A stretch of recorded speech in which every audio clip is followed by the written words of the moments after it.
Right now, Boonville R1's Board of Education is talking about designating school employees as essential workers. ABC 17's Ben Fine is in Boonville tonight. And Ben, you spoke with the superintendent who told you she expects this to pass.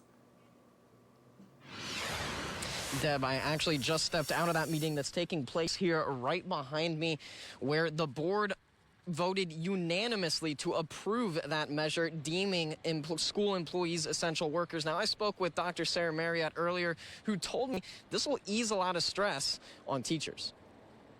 Staffing is a primary concern for us, and I believe a lot of districts around us as well.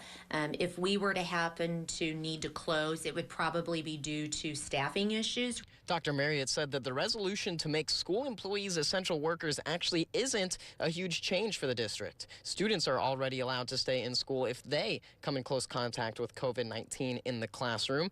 Marriott told me that this has allowed for many students to remain in school. I would say at least around 100 students that have been able to stay in school due to exposures. The superintendent said the biggest thing the district has been waiting for is approval from the Cooper County Health Department. The health department wanted to gather information to make sure that they had the authority to give that permission to school districts, and so they did some research. They met with their local health department board and made that determination. With COVID-19 cases rising, some may be worried about loosening restrictions. Dr. Marriott said that this is a very legitimate concern and that Boonville will continue to watch numbers closely. We certainly monitor our local statistics, but really look at our in-school statistics and what's going on in our buildings. Now, while she didn't have an exact number for me, Dr. Marriott said that there's about 7 or 8 teachers currently in quarantine. For now, reporting live in Boonville, Ben Fine, ABC 17 News. Ben, thank you. Now, she also said there are currently 86 students in quarantine.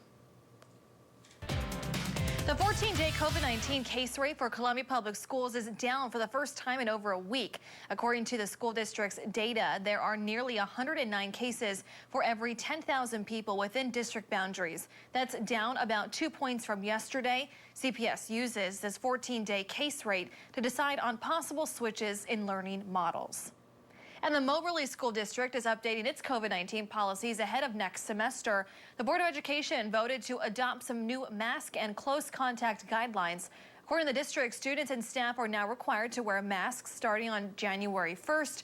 People who test positive for the virus will also be required to isolate. These guidelines were made after Governor Mike Parson announced new close contact guidelines last week. Tracking a winded